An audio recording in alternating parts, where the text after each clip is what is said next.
En 1987, la diferencia entre escalar posiciones en una multinacional o, bueno, fracasar estrepitosamente, no dependía de dominar una hoja de cálculo. Que va para nada. Dependía más bien de sobrevivir a un viaje en un SEAT sin aire acondicionado por las carreteras secundarias de Castilla, y de entender, a veces por las malas, que un proceso corporativo siempre es más fuerte que el talento individual. Totalmente. Así que bienvenidos a este nuevo análisis a fondo. Hoy nos sumergimos en un documento que funciona casi como una cápsula del tiempo, tanto a nivel sociológico como empresarial. Es una maravilla de texto, la verdad. Sí. Se trata de un relato autobiográfico titulado Haz los pasos y usa las herramientas. Las ventas ya vendrán. Y es la historia real de un profesional que entró como vendedor en la división de farmacia de Procter & Gamble en España. Allá por noviembre del 87. Exacto. Y que logró dar el salto a delegado apenas 2 años después. Y el valor inmenso de este texto reside en que, trasciende la simple anécdota personal. A través de los ojos de este vendedor asistimos a una evolución tectónica del tejido comercial en España. Observamos cómo el país pasa de un modelo basado en la pura relación personal, muy propio de la economía de posguerra, a integrarse de lleno en la implacable maquinaria de la estandarización multinacional. ¿Es que es un cambio radical? Lo es. No es solo la historia de un hombre vendiendo productos farmacéuticos, es el relato de cómo la cultura corporativa moderna aterrizó en un ecosistema que, francamente, funcionaba con reglas completamente distintas. Y esa es precisamente nuestra misión hoy, descifrar esa transformación. Vale, vamos a desgranar esto, porque el punto de partida de nuestro protagonista es fundamental para entender el choque que vino después. Claro, el contexto previo. Eso es. No estamos hablando de un recién graduado sin experiencia. Hablamos de alguien que venía de una familia con auténtica solera en el comercio farmacéutico en Valladolid. Con mucha trayectoria. Había aprendido el oficio en la calle, acompañado por sus hermanos, traía consigo una metodología propia, muy artesanal, basada en la intuición y el trato cercano, y de la noche a la mañana ingresa en una de las corporaciones más grandes del planeta. Ese contraste es de hecho el núcleo del conflicto inicial. A ver, las empresas familiares o los vendedores que se han formado en la tradición local operan bajo un paradigma de talento individual. Es como un modelo de alta costura, donde cada interacción con el cliente es un traje a medida. Todo se basa en la empatía, en la improvisación del momento. Claro, conoces al cliente, le preguntas por la familia y adaptas tu discurso. Exacto. Pero una corporación multinacional no puede permitirse el lujo de depender de la inspiración diaria de sus empleados. Opera bajo una lógica de cadena de montaje. Ya. Procter & Gamble no buscaba apagar su talento, ojo, necesitaban empaquetarlo. Tenían que asegurarse de que la experiencia del cliente en una farmacia de Valladolid fuera exactamente idéntica a la de una farmacia en Múnich o en Ohio. Esa analogía de la alta costura frente a la cadena de montaje ayuda a visualizar muy bien el nivel de fricción, porque claro, al entrar, nuestro protagonista no recibe precisamente una cálida bienvenida. Para nada. Se enfrenta a una prueba de entrenamiento que suena extenuante con su jefe de grupo. Le exigen abandonar sus métodos de toda la vida para adoptar ciegamente lo que la empresa denominaba los pasos de la visita. Sí, las famosas herramientas de trabajo. Eso es, y un sistema súper rígido conocido como el 9x6. Es como si a un músico de jazz acostumbrado a improvisar libremente, de repente le obligas a tocar partituras clásicas con un metrónomo estricto al lado. ¡Qué buena comparación! Y aquí es vital detenernos en el porqué de esa rigidez. Lo fascinante aquí es que herramientas como el 9x6 o esos pasos tan estrictos de visita no son caprichos burocráticos. ¿No lo hacían por fastidiar? En absoluto. A nivel neurológico y de comportamiento, estos marcos reducen la carga cognitiva del vendedor. Te dan un guión fijo. Eso es. Al sistematizar el saludo, la revisión de inventario, la presentación del producto y el cierre, la empresa garantiza un suelo mínimo de resultados. Protegen las ventas de las emociones humanas. Exactamente. Si el vendedor ha dormido mal, si está desmotivado o simplemente tiene un mal día, el sistema actúa como un exoesqueleto que mantiene todo a flote. El proceso, por diseño, siempre debe triunfar sobre el estado de ánimo. Pero claro, imponer un exoesqueleto a alguien acostumbrado a moverse libremente, pues genera resistencia. Mucha. Inevitablemente. El autor relata un momento de ruptura total durante su entrenamiento. Llevan 3 semanas de fatiga absoluta, recorriendo la geografía sin parar. Están en Salamanca y tienen que viajar a Burgos para un traspaso de provincia. El nivel de estrés ahí debía ser tremendo. Tremendo. La presión es tan asfixiante que el protagonista se quiebra. Se planta ante su jefe de grupo y le anuncia que abandona, que coge su coche particular y se vuelve a su casa a Valladolid. ¡Madre mía! Es un pulso directo a la autoridad y al modelo entero de la empresa. Y la resolución de ese pulso es, desde el punto de vista de la gestión de equipos, sencillamente magistral. A ver, ante un empleado que está al borde del colapso emocional y amenazando con dimitir, el instructor no discute. No se pone a gritarle. Ni le suplica ni se enfada. Simplemente le dice una frase lapidaria. Yo te espero en Burgos. ¡Qué frialdad! Es que esa respuesta desactiva el conflicto por completo al separar el ego del proceso corporativo.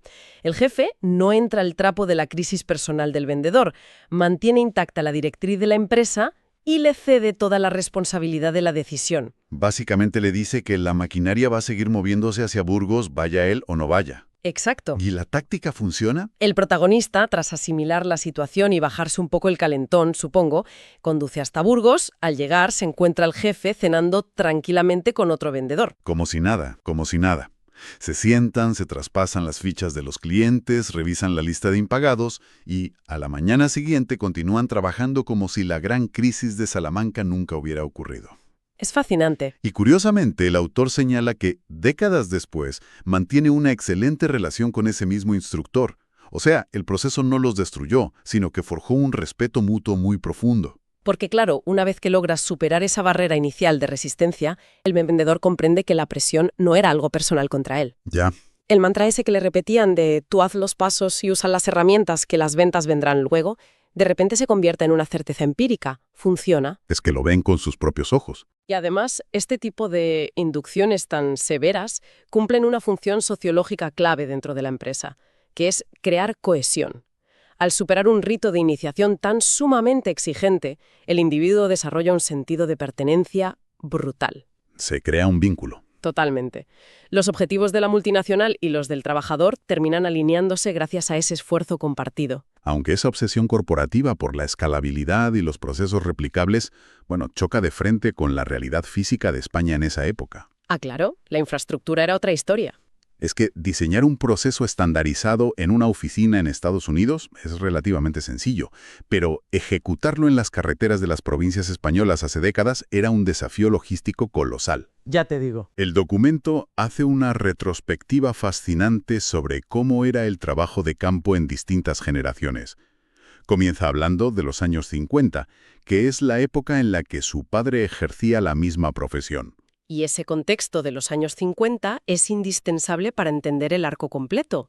Hablamos de una España que estaba en pleno periodo de autarquía económica, con unas infraestructuras viales, más que precarias. Desastrosas, sí. El autor describe a su padre viajando de pueblo en pueblo en una motocicleta que conducía uno de sus hijos.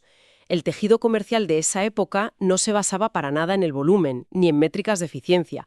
Se basaba en la pura influencia social. Y aquí es donde se pone muy interesante el relato, porque el contraste es increíble.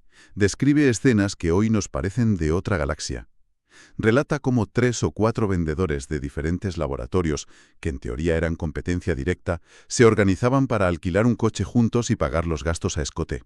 ¡Qué maravilla! Llegaban a un pueblo y se repartían el trabajo. Uno visitaba al médico, otro al farmacéutico, otro al droguero. Y la jornada laboral no terminaba con la venta, ni mucho menos. Ahí empezaba la otra parte del trabajo. Exacto. Incluía quedarse a comer en casa de alguno de estos profesionales y, casi por obligación social, sentarse a jugar una partida de cartas con las autoridades locales, el alcalde, el cura, el boticario. Es lo que antropológicamente en España siempre se han denominado las fuerzas vivas de la comunidad.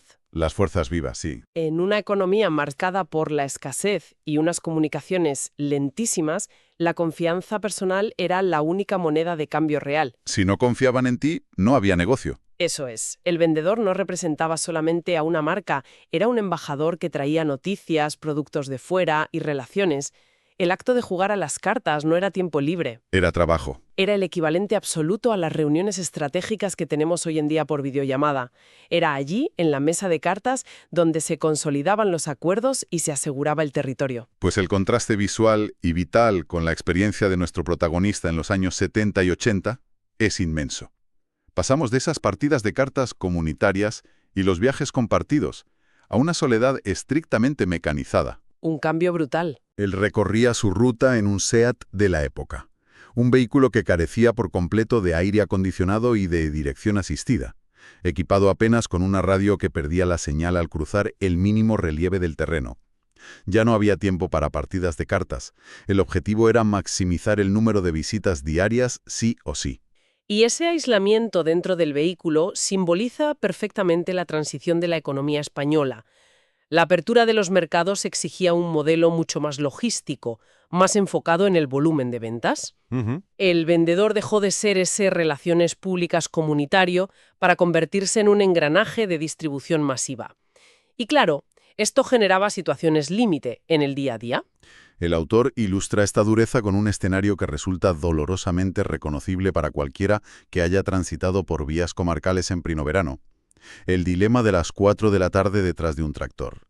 ¡Uy, qué agobio solo de pensarlo! Relata la experiencia de quedarse atrapado a 20 km por hora en una carretera de Castilla, bajo un sol abrasador, enfrentando una decisión literal de susto o muerte. A ver. Subir la ventanilla del coche implicaba soportar temperaturas casi letales dentro del habitáculo, pero bajarla significaba respirar todo el polvo y los gases de escape que iba levantando la maquinaria agrícola justo delante. ¡Madre mía! Más allá de lo gráfica que es la anécdota, este dilema del tractor encarna la fricción operativa de ese momento histórico. El vendedor absorbía físicamente las ineficiencias que todavía tenía el país. Claro, el peaje lo pagaba su cuerpo. Eso es. Y esta fricción se volvía aún más evidente y más absurda, si me apuras, cuando las políticas de la multinacional chocaban de bruces contra el clima y la geografía locales. Es que ahí se ve perfectamente esa ceguera corporativa de la que hablábamos. En el año 92, al protagonista lo envían a realizar una campaña de refuerzo de ventas, nada menos que en Andalucía. En el sur, con el calor. En junio.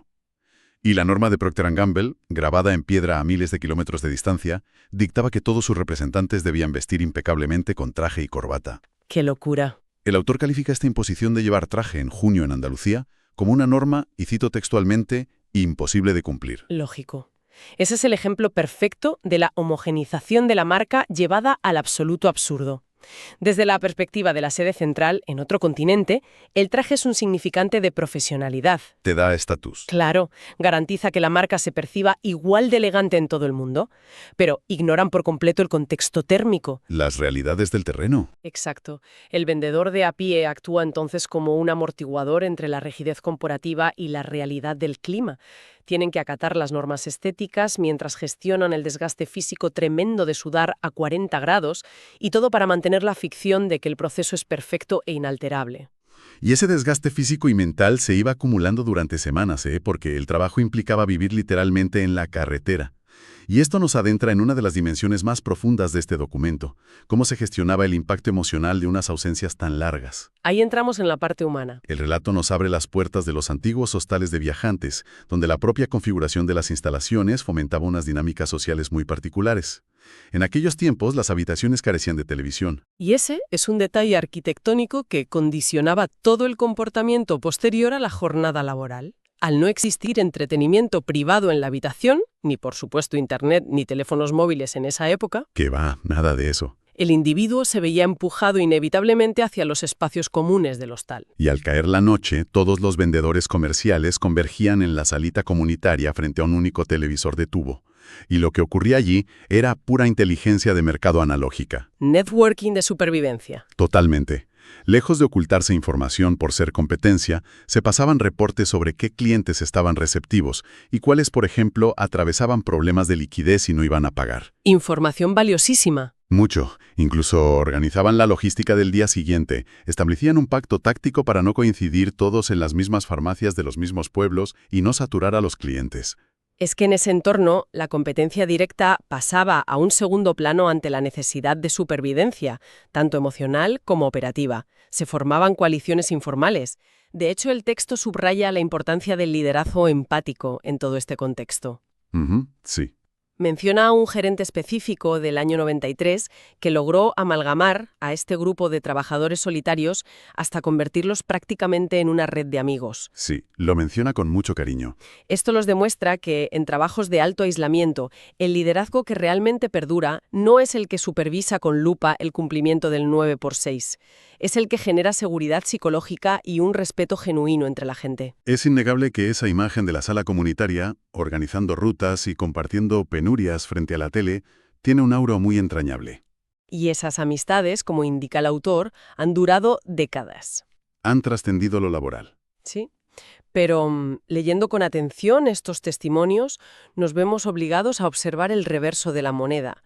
Toda esa dedicación absoluta a la carretera y ese compañerismo de trinchera ocultaba un coste estructural altísimo. Sí, la cara B de todo esto. Un coste que no asumía la cuenta de resultados de la empresa, sino las familias. Y si conectamos esto con la perspectiva general, es imperativo analizar esa dimensión. El modelo laboral expansivo del siglo XX, el que permitió el crecimiento astronómico de estas multinacionales, era viable única y exclusivamente porque se apoyaba en una base enorme de trabajo doméstico no remunerado. Y totalmente invisibilizado. Eso es, el profesional podía permitirse dedicar todo su ancho de banda mental y todo su tiempo físico a la empresa precisamente porque alguien más sostenía el edificio entero de su vida personal. Y el autor, hay que decirlo, aborda este punto con una claridad poco habitual en este tipo de memorias corporativas, que a veces pecan de romantizarlo todo. Sí, suele pasar. Él describe cómo la rutina consistía en abandonar el hogar en la madrugada del lunes para asegurar la presencia en la puerta del primer cliente a primerísima hora, y no regresaba a casa hasta bien entrada la tarde del viernes o incluso el sábado. Casi toda la semana fuera. Durante todo ese tiempo, el peso absoluto de la crianza de los hijos, la economía doméstica y la gestión del hogar recaía exclusivamente sobre sus esposas. Y el texto incluye un reconocimiento explícito, y además muy honesto, de que ese sacrificio enorme jamás fue compensado adecuadamente. Es que es imposible de compensar. Las grandes corporaciones eran perfectamente conscientes del inmenso peaje familiar que exigía su modelo de negocio. Sabían que un vendedor con problemas familiares graves o con un cónyuge exhausto de tirar del carro solo terminaría por ver mermado su rendimiento. O directamente pediría la baja o abandonaría. Exacto. Pues la solución corporativa, el parche que ponían para aliviar esa tensión, consistía en organizar convenciones o reuniones anuales a las que se invitaba también a las esposas. El autor relata con mucho aprecio que en esos eventos se forjaban amistades entre familias que terminaban siendo para toda la vida. Era un buen detalle, sí. Pero, en el fondo, funcionaba como una válvula de escape, ¿no? Para liberar un poco toda la presión acumulada durante el año. Estratégicamente, esas reuniones anuales cumplían la función clarísima de crear una red de contención emocional. Al entrelazar a las familias, la empresa lograba que el entorno personal del trabajador también desarrollara cierta lealtad hacia la marca. Claro, te hacían sentir parte de la familia corporativa. Se institucionalizaba el sacrificio integrando a la familia en la narrativa del éxito de la empresa. Era una manera inteligente, aunque claramente insuficiente, frente a la carga real, de evitar que ese soporte invisible del hogar acabara colapsando. Y es que la carga laboral no se limitaba a las horas de conducción y a las visitas a clientes. Una vez llegaban al hostal, lejos de descansar o darse una ducha y relajarse, comenzaba el segundo turno. El papeleo. El papeleo infinito. El relato describe detalladamente las horas nocturnas dedicadas al trabajo administrativo. Tras un día entero en la carretera, les esperaban fácilmente 2 horas de redacción manual. ¡Madre mía, qué pesadilla! Rellenar los partes diarios de visita, cuadrar al céntimo las notas de gastos, preparar minuciosamente las fichas estratégicas para el día siguiente y, por si fuera poco, empaquetar los pedidos en sobres para enviarlos por correo postal a la central. Y todo ese trabajo puramente analógico nos introduce en un concepto que es fundamental en la psicología del aprendizaje, la fricción cognitiva. A ver, explícanos eso. Pues mira, tener que escribir a mano el nombre de la farmacia, la cantidad exacta de producto y transcribir las observaciones de la visita obligaba al cerebro del vendedor a procesar y codificar esa información muy lentamente. Claro. No puedes escribir a la velocidad que piensas. Exacto. La resistencia física del bolígrafo sobre el papel funcionaba, sin quererlo, como una herramienta de memorización involuntaria brutal. Es fascinante, porque el autor, décadas después, lanza una reflexión que cuestiona directamente nuestros dogmas actuales sobre la productividad. Afirma categóricamente que aquel trabajo manual, por muy lento y tedioso que fuera, les otorgaba un conocimiento muchísimo más profundo de sus clientes. Tiene todo el sentido. Y esto nos enfrenta a una paradoja monumental ahora con la llegada de la tecnología moderna. Hoy en día, un proceso similar de ventas se resuelve seleccionando 2 o 3 opciones en una pantalla táctil, en cuestión de segundos. Es casi automático. El dato viaja a la velocidad de la luz a la base de datos central en la nube, pero el cerebro de la persona que lo introduce en la pantalla apenas ha registrado el evento. No se le queda grabado. Es que esa es la gran ironía de la eficiencia digital. El texto celebra, y por supuesto no es para menos, la enorme liberación que supuso la llegada progresiva de la tecnología a su trabajo. Claro, les quitó mucho peso de encima. Primero con la posibilidad de dictar pedidos por teléfono, evitando tener que ir a correos. Y más adelante el uso de dispositivos móviles para programar las rutas. Ese desahogo operativo les devolvió literalmente horas de sueño y redujo muchísimo la fatiga administrativa. Calidad de vida. Sí, pero esto plantea una pregunta importante. Al externalizar toda esa captura de datos a un dispositivo electrónico, eliminaron de golpe la fricción cognitiva. La fricción externalizaron también una parte enorme de su memoria y de ese tejido conectivo que los unía tan íntimamente a la realidad y a las circunstancias de cada cliente. Se gana en velocidad y en volumen de procesamiento, desde luego, pero se pierde muchísima retención analítica. Es un intercambio complejo. Pero a pesar de esa pérdida gradual de lo táctil, de las inclemencias del tiempo, del estrés por cumplir objetivos y del dolor de las ausencias en casa, lo que empapa cada página de este relato es un sentido de devoción profundísima por la profesión. Se nota muchísimo. Hay detalles que humanizan de una manera extraordinaria la relación entre el empleado y el catálogo que vende. Cuenta, con un orgullo muy genuino, que posee una extensa colección personal de envases de su producto estrella, el Vicks Vaporub. ¡Qué detalle tan bonito! Y aprovecha para recordar, casi como si fuera un historiador de la marca, que este producto se introdujo en España en el año 1930. Esa clase de conexión personal trasciende la mera relación transaccional de un empleado con quien le paga la nómina a fin de mes. Efectivamente, cuando alguien dedica décadas enteras a representar y defender una gama de productos, estos dejan de ser simple mercancía. Se convierten, casi sin darse cuenta, en la banda sonora de su vida profesional. Sí. Pasan a ser marcadores de su propia identidad. Y esa identidad corporativa, que ha asimilado tan profundamente, explica el sorprendente arco narrativo de su trayectoria en Procter & Gamble. Es que es un arco vital asombroso si lo ponemos en perspectiva. Recordemos que el viaje comenzó con un choque cultural tremendo, con una rebeldía que casi le hace coger el coche y volverse a Valladolid en medio de Salamanca. Sí, el famoso te espero en Burgos. Y con la tensión de ese momento tan duro. Sin embargo, cuando llega el ocaso de su carrera y la compañía le plantea la opción de la prejubilación, su respuesta inicial es una resistencia feroz a marcharse.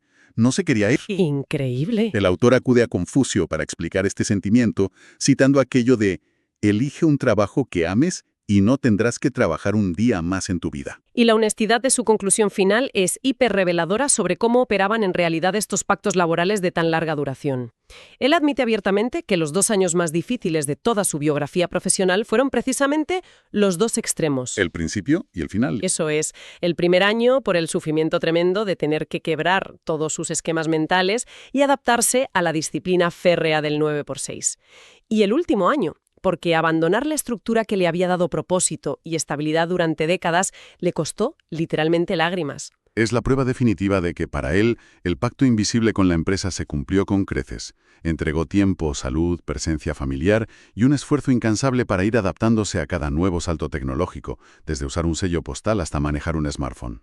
Toda una vida de adaptación. Y a cambio, siente que la corporación le devolvió una carrera llena de significado, seguridad económica y una red humana inquebrantable. Hemos recorrido un camino que empezó analizando la rigidez de una estrategia de ventas corporativa diseñada en unas oficinas en Estados Unidos y que ha terminado mostrándonos el valor indispensable de la salita de televisión de un hostal de carretera en España. Es un viaje precioso. Nos recuerda que debajo de las gráficas de rentabilidad y de las directrices globales de cualquier sector, al final el motor que sostiene la economía siempre acaba siendo la resiliencia humana y la necesidad de establecer vínculos reales de confianza. Y este testimonio nos sirve como un recordatorio analítico de que la infraestructura comercial moderna no se construyó solamente a base de inyecciones de capital y algoritmos de optimización. No, desde luego. Se construyó sobre millones y millones de horas de conducción en condiciones precarias, sobre negociaciones basadas únicamente en la palabra dada y, sobre todo, sobre un entramado social de apoyo familiar y compañerismo que hoy resulta casi imposible de replicar. Y precisamente esa imposibilidad de réplica nos deja con un pensamiento final para reflexionar tras este análisis. Hoy en día, la hiperconectividad ha barrido del mapa gran parte de aquellas ineficiencias logísticas. Ya no hace falta compartir un coche y dividir los gastos del combustible con tu competencia. Claro. Los pedidos fluyen instantáneamente desde una aplicación móvil sin requerir horas de caligrafía nocturna en la habitación de un hostal. Y desde luego, nadie necesita depender de la sala común para saber cómo está el mercado ni quedarse a jugar a las cartas con las autoridades del pueblo para garantizar el cierre de una venta. Toda esa fricción se ha evaporado. Ha desaparecido.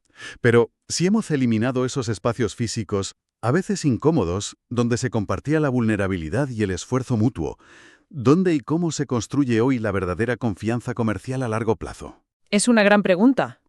Es posible que, en nuestro afán por perfeccionar las herramientas y eliminar toda fricción del sistema, hayamos externalizado también la capacidad humana de generar ese tipo de compañerismo profundo del que sobrevive 15 años después de la jubilación. Da que pensar. Nos hace pensar si, en nuestros respectivos sectores, a quienes nos escuchan hoy, hemos acabado cambiando el alma de nuestras profesiones a cambio de un pequeño extra de eficiencia. Gracias por acompañarnos en esta mirada al pasado y al presente del trabajo. Hasta el próximo análisis a fondo.